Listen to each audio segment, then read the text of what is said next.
सभी दोस्तों को नमस्कार। एक बार फिर से आपका स्वागत है संकल्प टेक्निकल क्लासेज में। तो आज हम दोस्तों बढ़ते हैं इस चैप्टर का लास्ट हमारा पार्ट है 4, जो विद्युत मौलिक एवं पदार्थ चल रहे थे उनका आज लास्ट टॉपिक मतलब लास्ट पार्ट पढ़ेंगे, ठीक है ना। तो आज हमने आपको पहले ही पढ़ाया था, अब हम पढ़ते हैं 4 पार्ट के बारे में। तो हमारा पार्ट में क्या क्या रहने वाला लास्ट में हमारी ऊर्जा और विद्युत प्रकार, कितने प्रकार के पदार्थ होते हैं उनके बारे में पढ़ेंगे। तो हम पढ़ते हैं ऊर्जा, एनर्जी। क्या एनर्जी?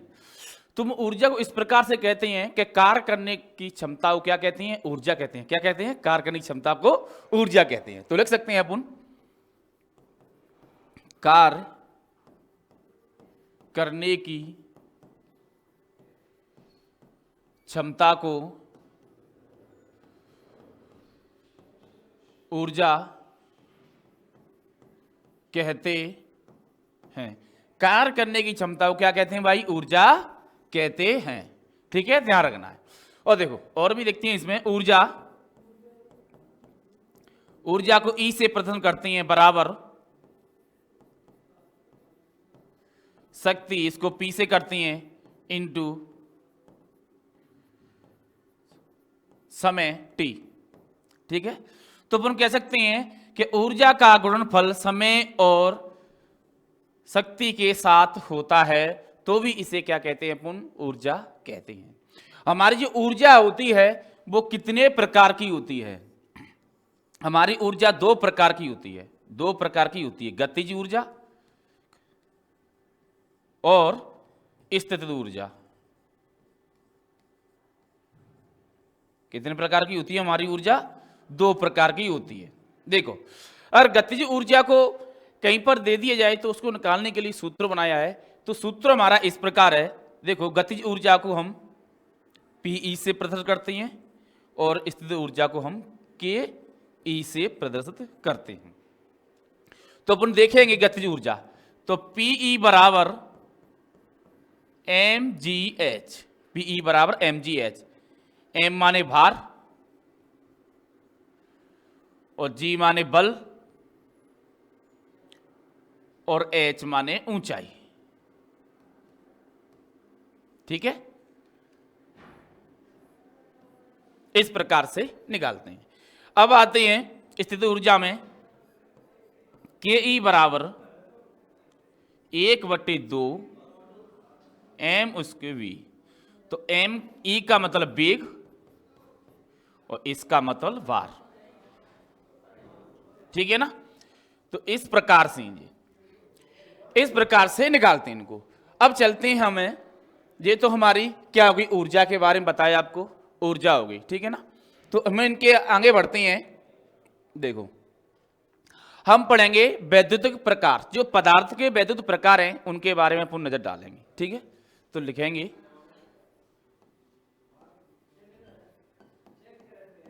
वैद्युतिक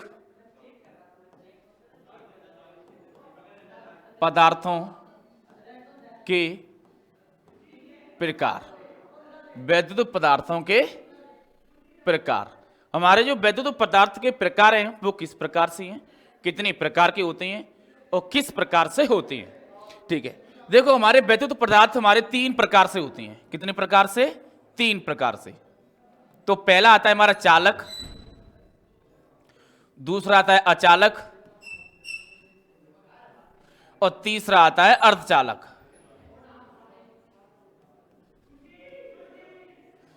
तीसरा आता है अर्धचालक। तो देखेंगे हम, देखो चालक क्या होता है। चालक हमारा वो पदार्थ होता है जिसमें मुक्त इलेक्ट्रॉन की बहुलता क्या होती है? चालक के रूप में कहलाती है। ठीक है ना। और हमारा अचालक वो होता है जिसमें मुक्त इलेक्ट्रॉन की क्या होती है? नगण्यता होती है। ठीक है। और हमारा अर्धचालक वो कहलाता है जिसमें चालक और अचालक दोनों का गुण कैसा होता है? विद्वान होता है। ध्यान रखना, अचालक में दोनों का गुण कैसा होता है? विद्वान होता है। तो उसे क्या कहते हैं अपन? अर्धचालक कहते हैं। तो इनके एक एक से हम पढ़ेंगे। हम पढ़ेंगे पहले चालक के बारे में। हम चालक के बारे में पढ़ेंगे। चालक किस प्रकार से होता है? देखो, मुक्त इलेक्ट्रॉन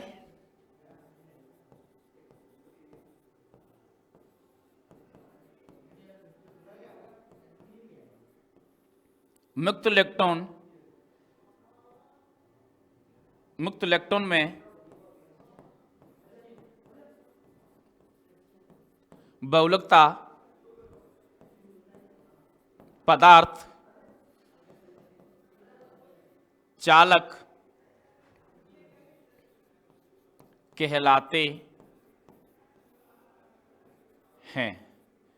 चालक कहलाते, बहुलकता पदार्थ वाले चालक कहलाते हैं। इस प्रकार से समझेंगे, हमारे किसी भी चालक के अंदर जब इलेक्ट्रॉन का प्रभाव होता है, एक जगह से दूसरे जगह जाते हैं, तो उनको अपन इस प्रकार से भी कह सकते हैं कि चालक कहते हैं। ठीक है ना। जैसे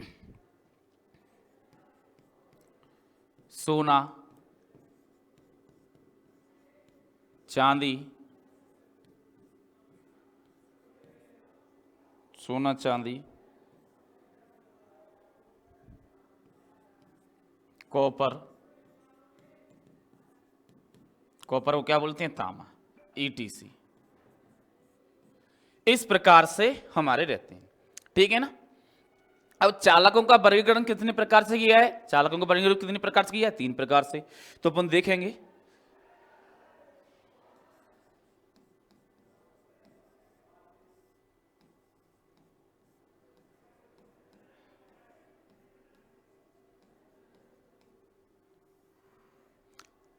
चालक का वर्गीकरण,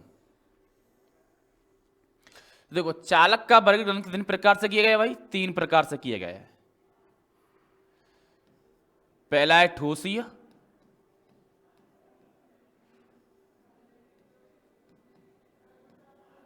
ठोसी चालक। दूसरा है हमारा द्रवीय चालक, और तीसरा है हमारा गैसीय चालक। देखेंगे अपन, ठोसीय चालक वो होते हैं जो निश्चित तो भार होता है और निश्चित इनका आकार होता है। क्या होता है? निश्चित तो हमारा क्या होता है,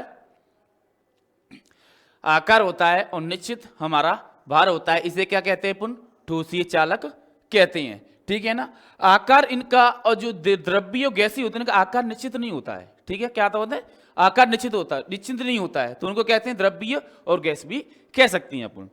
तो हम अब पढ़ेंगे इनके वर्गीकरण के पदार्थ जो कौन कौन से होते हैं, जो चालक में जो प्रवाहित धारा को चलने में सुगमता प्रदान करते हैं। देखेंगे।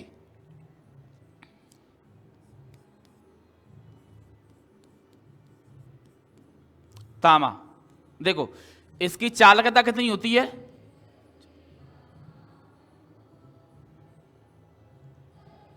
पहले सोना से ले लेते हैं। सोना से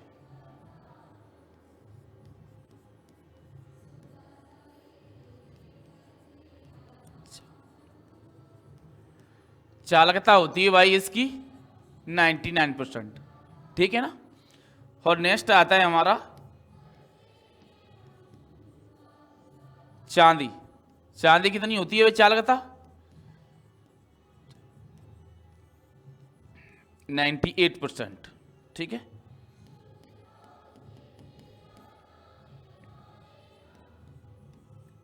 कॉपर, तांबा, तांबा, इसकी चालकता कितनी होती है? चालकता होती है कितनी? 90%। ठीक है। एल्युमिनियम,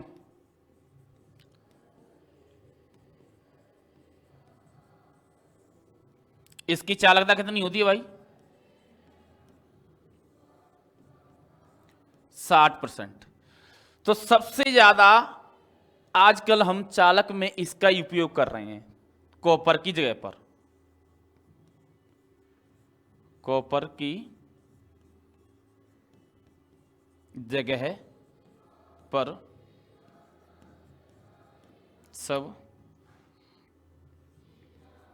से अधिक यूज कर रहे हैं, क्यों कि सस्ता होने के कारण। ठीक है ना। आजकल तुम देखोगे हर जगह आपको जितनी भी बड़े बड़े फिल्टर बन रहे हैं, अपनी जितनी बड़ी बड़ी लाइनें होती हैं, उनमें किसका प्रयोग किया जा रहा है आजकल? एल्युमिनियम का प्रयोग किया जा रहा है। ठीक है।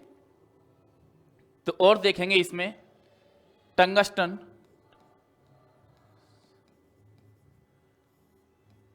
टंगस्टन क्या होता है? बल्ब लैंप के फिलामेंट बनाने का काम आता है। फिलामेंट,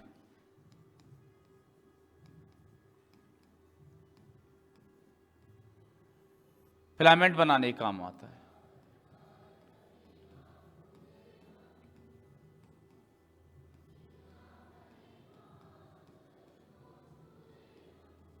ठीक है ना। और इसका तापमान कितना होता है?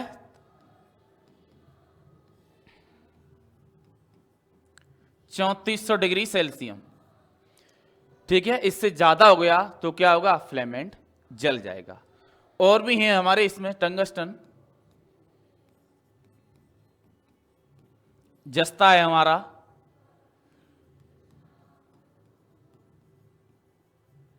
जंगरोधी है, जो पाइप चादरों पे क्या करता है? परत चढ़ने का काम करता है, परत चढ़ाने का।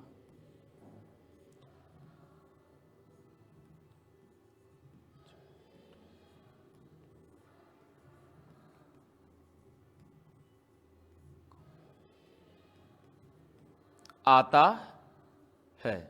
ठीक है ना। पाइप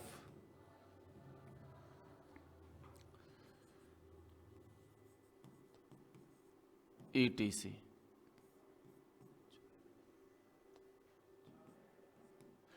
ठीक है ना। और भी हमारा टिन है। टिन हमारा किस काम आता है? फ्यूज बनाने का काम। क्या आता है?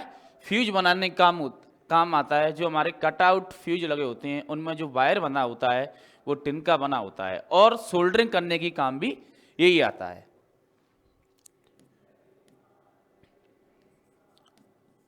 नाइक्रोम, ये ऊष्मा तत्व है, ऊष्मा तंतु है। कैसा है? ऊष्मा।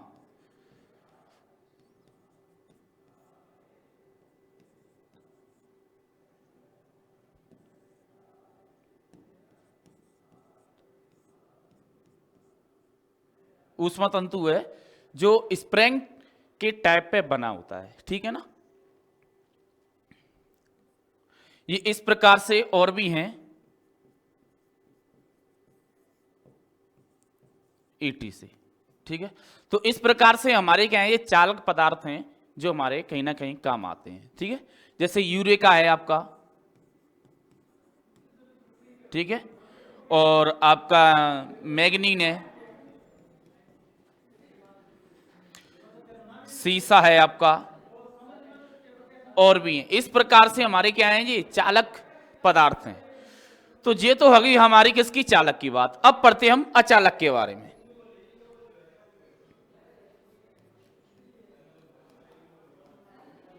अचालक देखो, चालक को उसे कहते हैं जिसमें मुक्त इलेक्ट्रॉन का क्या होता है? निगन होता है। क्या होता है? निगन होता है। निगन होता है। क्या होता है? मुक्त इलेक्ट्रॉन का निगन होता है। तो उसे क्या कहते हैं?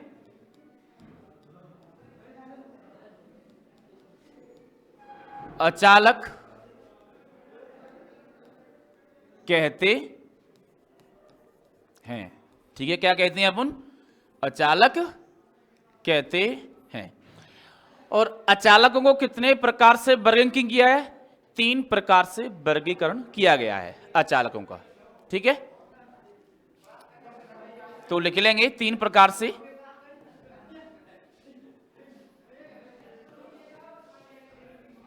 ठोसीय अचालक, द्रव्य अचालक और गैसीय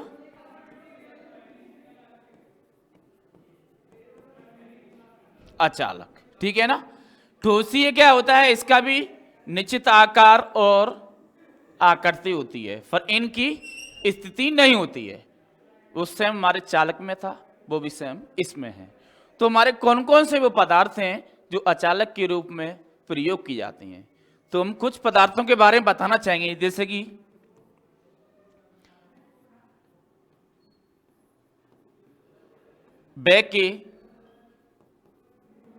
बेकेलाइट, ठीक है,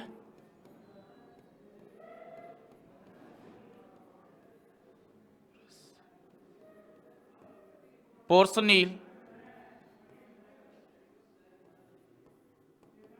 रबड़, अब्रक,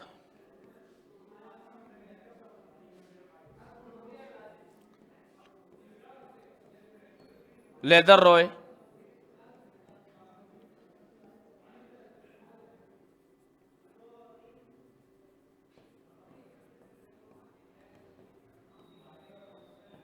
सूखी लकड़ी, ठीक है ना, ETC।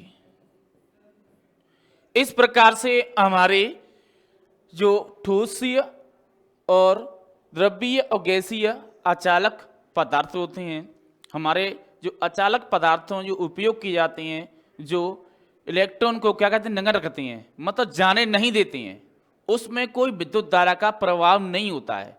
अचालक पदार्थ हमारे इसी प्रकार से होते हैं। देखो बेकेलाइट है हमारी, जितनी सॉकेट वगैरह होती है उनके काम आती है, ठीक है। हमारे पोर्सिलिन है जो हमारे बड़े बड़े फीटरों पे जो डिस्क इंसुलेटर के बनाने के काम आती हैं, जो किसके बनी होती हैं, चीनी मिट्टी के बने होते हैं। किसके बने होती हैं, चीनी मिट्टी के।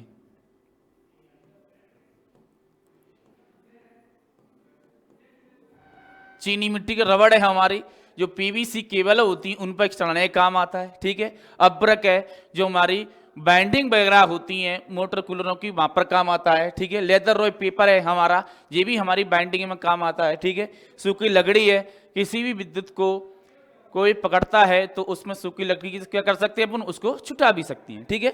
ETC और भी है इसमें, कॉटन भी आता है हमारा, टेप भी आती हैं। इस प्रकार से हमारे अचालक पदार्थ हैं। अब बात आती है अर्धचालक की।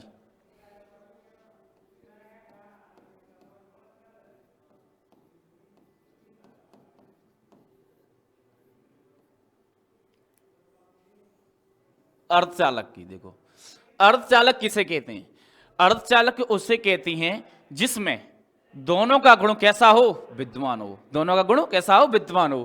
किस किस का भाई, चालक का और अचालक का। तो लिख सकते हैं इस प्रकार से,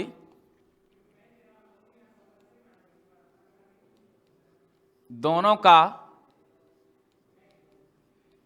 गुण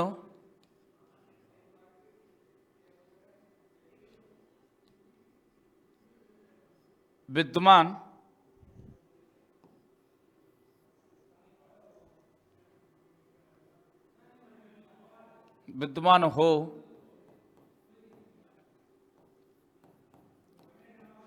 उसे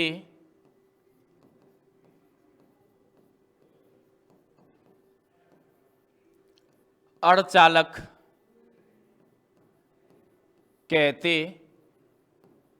हैं, ठीक है ना। क्या कहते हैं, अर्धचालक कहते हैं। जैसे कौन कौन से होते हैं, जैसे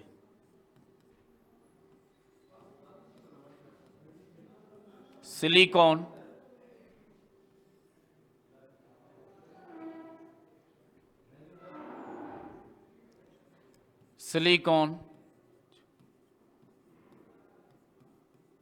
जर्मेनियम, कार्बन, ETC और भी हो सकते हैं। देखो सिलिकॉन, जर्मेनियम, कार्बन।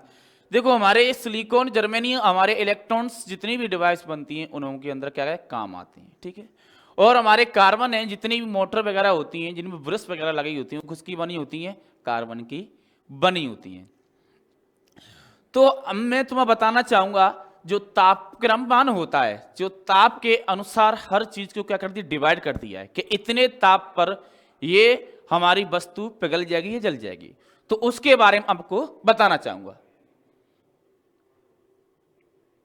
देखो इस पर नजर डालेंगे, जो अचालकों का वर्गीकरण किया गया है वो किस प्रकार से किया गया है। देखो हमारा वर्गीकरण क्या आता है, बाई, क्या आता है, बाई। बाई में कितना रहेगा डिग्री, 90 डिग्री सेल्सियस रहेगा। जो कौन कौन से अचालक पदार्थ आएंगे हमारे, सूत है, रेशम है, सामान है, कागज है, ये आएंगे, ठीक है ना, ये ध्यान रखना है। ये यहां से प्रश्न बनता है आपको। प्रश्न किस प्रकार से बनता है कि वर्ग ई में कितना टेम्परेचर निर्धारित किया जाता है, तो वर्ग बी में कितना किया जाता है, 130। पूछ लेता है कि अब्रक, फाइबर ग्लास, एवोनिस्ट किस वर्ग का वर्ग में आते हैं, तो किस वर्ग में आते हैं भाई, बी में। तो इस प्रकार से ए देखेंगे, ए में कितना है 105 डिग्री, सूत, रेशम, तेल से भिंगा हुआ कागज, इस प्रकार से आते हैं, ठीक है। नेक्स्ट है हमारा तीसरा वर्ग ई में कितना आता है भाई, 120 डिग्री आता है, leather, road, paper, empire, cloth और फाइबर, ये हमारे क्या है, अचालक पदार्थ हैं।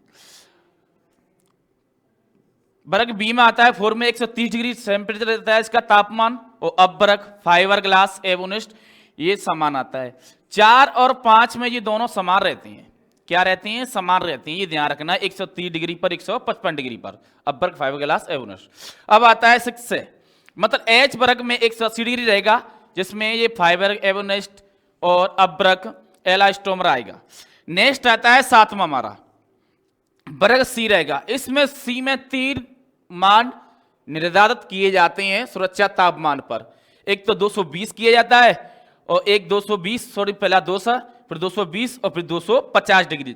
इन तीनों में से किसी एक का मान पूछ लिया कि 200 डिग्री में कौन से अचालक पदार्थ आते हैं, तो 200 में अब्रक, चीनी, मिट्टी, कांच, पोटाश तथा इनमें से बने हुए पदार्थ, ये सब इसी में आते हैं।